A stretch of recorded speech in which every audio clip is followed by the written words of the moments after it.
नमस्कार दोस्तों, अभी बहुत बड़ी खबर निकलकर सामने आई है। भारतीय जनता पार्टी को बड़ा झटका लगा है। भारतीय जनता पार्टी को झटका देते हुए दर्जन भर से ज्यादा नेताओं ने इस्तीफा देते हुए सपा ज्वाइन कर ली है। वहीं दूसरी तरफ आपको बता दें, एक फ्रॉड मामले में भारतीय जनता पार्टी नेता सहित 4 लोगों के खिलाफ गैर जमानती वारंट जारी किया गया है। इसको लेकर राजनीतिक गलियारों में हड़कंप मचा हुआ है। दोस्तों जानेंगे पूरी खबर विस्तार से। वहीं दूसरी तरफ आपको बता दें, भारतीय जनता पार्टी के दफ्तर पर नियुक्तों में धांधली का आरोप लगाते हुए कई भारतीय जनता पार्टी के नेताओं ने इस्तीफा दे दिया है। वहीं आपको बता दें, भारतीय जनता पार्टी एक बड़े मोस्ट वांटेड अपराधी को बीजेपी ज्वाइन करा रही थी, लेकिन जब इसका खुलासा हुआ तो हर तरफ हड़कंप मच गया। वहीं आपको बता दें, मध्य प्रदेश में होने वाले विधानसभा उपचुनाव को लेकर बहुत बड़ी खबर निकलकर सामने आई है। इसके साथ ही मध्य प्रदेश में कोर्ट से भारतीय जनता पार्टी के नेता को बड़ा झटका लगा है। दोस्तों क्या है पूरी खबर, हम आपको विस्तार से बताएंगे। लेकिन इससे पहले क्या आपको भी लगता है कि मध्य प्रदेश में उपचुनाव जीतकर कांग्रेस दोबारा सत्ता में लौटेगी या फिर भारतीय जनता पार्टी ही मध्य प्रदेश की सत्ता में राज करेगी? कमेंट कर अपनी राय जरूर बताएं और इस वीडियो को लाइक और ज्यादा से ज्यादा शेयर करें। जी हाँ दोस्तों, आपको बता दें, उत्तर प्रदेश में भारतीय जनता पार्टी को झटका लगा है। भारतीय जनता पार्टी को झटका देते हुए भाजपा के दर्जन भर कार्यकर्ताओं ने समाजवादी पार्टी का हाथ थाम लिया है। इन सभी को सपा का सदस्यता दिलाने के बाद सपा के नेता चौधरी रुद्रसेन ने कहा है कि उनके मान सम्मान में कोई कमी नहीं आने दी जाएगी। आपको बता दें कि झाड़वान स्थित फार्म हाउस पर एक कार्यक्रम के दौरान सहारनपुर देहात विधानसभा के गांव रुपड़ी निवासी अनुज चौधरी, अजीत सिंह, अमित बंसल, दीपक कुमार, अंकित चौधरी और उनके साथियों ने सपा ज्वाइन की है। सपा के जिला अध्यक्ष ने इन सभी को पार्टी की सदस्यता दिलवाई है और पार्टी में स्वागत करते हुए विश्वास दिलाया है कि 24 घंटे उनकी सेवा में तत्पर रहेंगे और उनके मान सम्मान को निजी सम्मान मानेंगे। भाजपा छोड़कर आए इन सभी कार्यकर्ताओं को सदस्यता दिलाने के बाद सपा नेता रुद्रसेन ने कहा है कि भारतीय जनता पार्टी शासन में समाज के सभी वर्ग के लोग परेशान हैं। बढ़ती बेरोजगारी के चलते युवा दर दर की ठोकरें खाने को मजबूर हैं। आपको बता दें कि इन सभी नेताओं को यानी कार्यकर्ताओं को सदस्यता दिलाने के दौरान सपा नेता चंद्रपाल सिंह, अमित गुज्जर, जिला अध्यक्ष युवजन समाज अमित खरी के साथ कई नेता मौजूद थे। भारतीय जनता पार्टी के छोड़ सपा में शामिल होने वाले ये सभी दर्जन भर कार्यकर्ताओं ने सपा में शामिल होने के बाद सपा में अपनी आस्था जताई है। साथ ही ये भी कहा है कि 24 घंटे हम पार्टी की सेवा में तत्पर रहेंगे। बढ़ते हैं अगली बड़ी खबर की तरफ। आपको बताएं कि भारतीय जनता पार्टी एक मोस्ट वांटेड हिस्ट्री सीटर को पार्टी में ज्वाइनिंग करा रहे थे, लेकिन ज्वाइनिंग के दौरान ही पुलिस देखकर बीच कार्यक्रम से ही भाग गया मोस्ट वांटेड। आपको बताएं कि तमिलनाडु में इन दिनों भारतीय जनता पार्टी की काफी आलोचना हो रही है। दरअसल आपको बताएं कि भारतीय जनता पार्टी एक सूर्या नाम के शख्स को पार्टी ज्वाइन करा रही थी। जब वह भारतीय जनता पार्टी के सदस्यता ग्रहण कार्यक्रम में ज्वाइनिंग के लिए पहुंचा था, लेकिन अचानक वहां पर पुलिस पहुंच गई। जब वहां पुलिस पहुंची, वो पुलिस को देखकर वहां से भाग गया, जिसके बाद यह खुलासा हुआ कि सूर्या एक मोस्ट वांटेड हिस्ट्री सीटर है और पुलिस उसकी तलाश कर रही थी। बताया जा रहा है कि भागने वाला कुख्यात गैंगस्टर रेड हिल सूर्या के नाम से जाना जाता है। उसकी ज्वाइनिंग का कार्यक्रम भारतीय जनता पार्टी के एक ऑफिस में था। यहाँ पर पार्टी के प्रदेश अध्यक्ष एल मुरुगन पहुंचे थे। जब पुलिस को हिस्ट्री सीटर के वहां होने की जानकारी हुई तो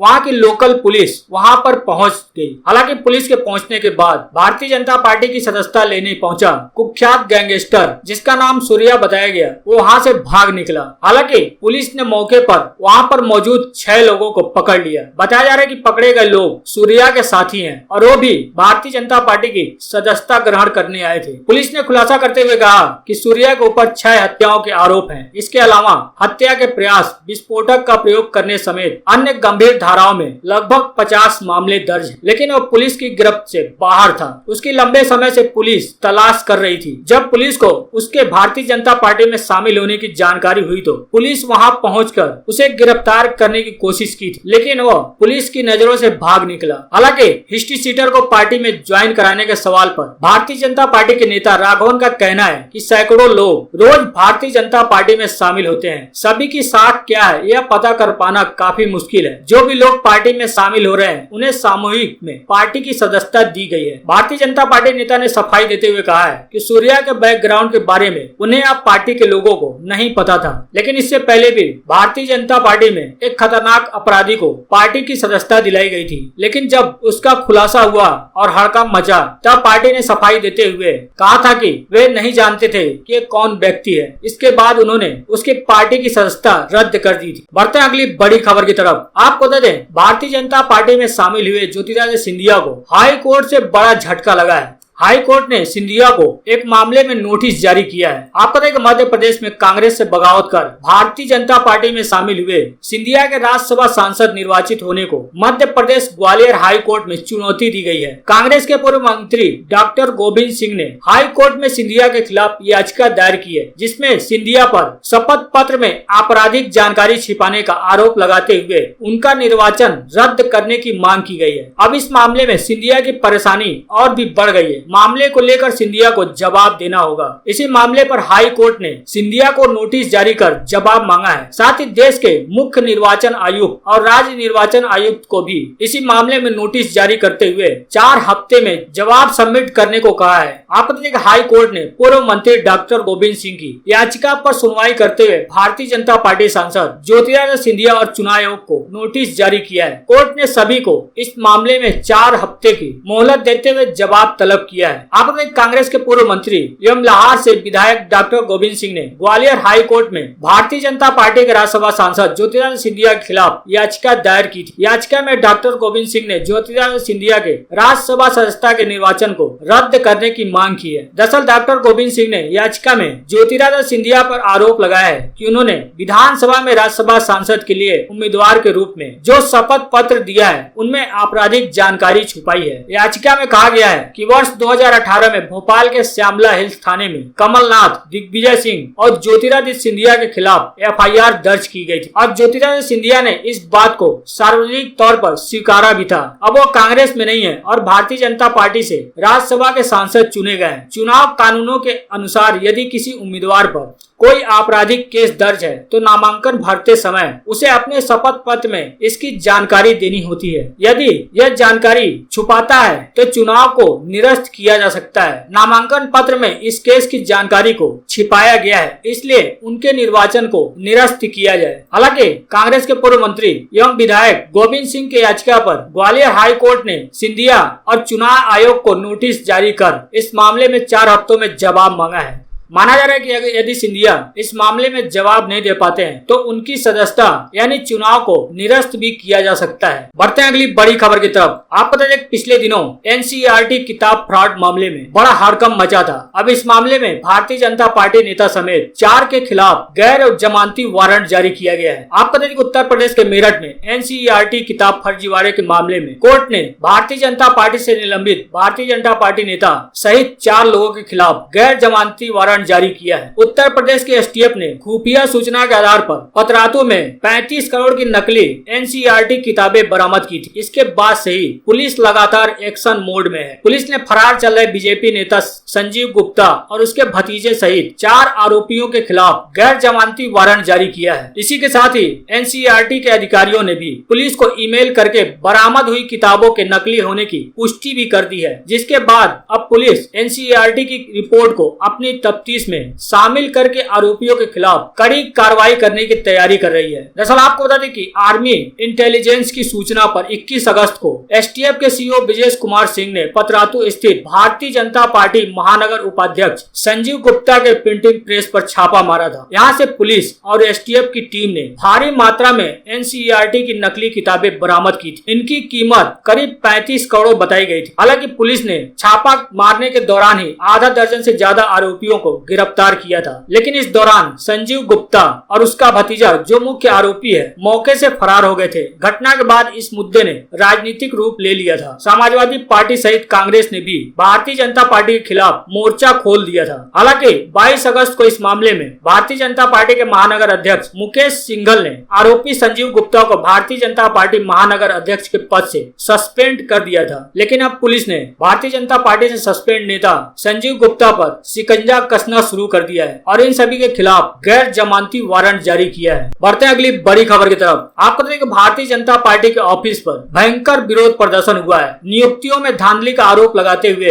कईयों ने इस्तीफा दे दिया है। आपको बता दें कि दिल्ली में भारतीय जनता पार्टी में नई नियुक्तियों को लेकर दक्षिण दिल्ली के पार्टी कार्यकर्ताओं और पदाधिकारियों ने प्रदेश कार्यालय पर विरोध प्रदर्शन करते हुए सामूहिक तौर पर इस्तीफा दिया है। इस्तीफा देने वाले लोगों ने आरोप लगाया है कि पार्टी नेतृत्व ने उन लोगों से राय मशविरा किए बिना ही मनमाने तरीके से जिला और मंडल स्तर पर नियुक्तियां कर दी और कई ऐसे लोगों को पद पर बैठा दिया जिन पर कई संगीन आरोप भी लग चुके हैं। कुछ लोगों ने इस मामले में भ्रष्टाचार होने का आरोप भी लगाया है। इससे पहले करोल बाग और पश्चिमी दिल्ली के जिला अध्यक्षों की नियुक्ति को लेकर भी पार्टी के अंदर से ही कई लोग सवाल उठा चुके हैं। वहीं नॉर्थ ईस्ट दिल्ली में भी हुई नियुक्तियों के बारे में भी ऐसा कहा जा रहा है कि उसमें स्थानीय सांसद और पूर्व प्रदेश अध्यक्ष मनोज तिवारी की राय की भी अनदेखी की गई है, जिससे बताया जा रहा था कि मनोज तिवारी भी नाराज दिखे हैं। दरअसल आपको बता दें कि साउथ दिल्ली के अलग अलग इलाकों से पार्टी के कई स्थानीय नेता, कार्यकर्ता और पदाधिकारी पंत मार्ग स्थित दिल्ली भारतीय जनता पार्टी के दफ्तर पर पहुंचे।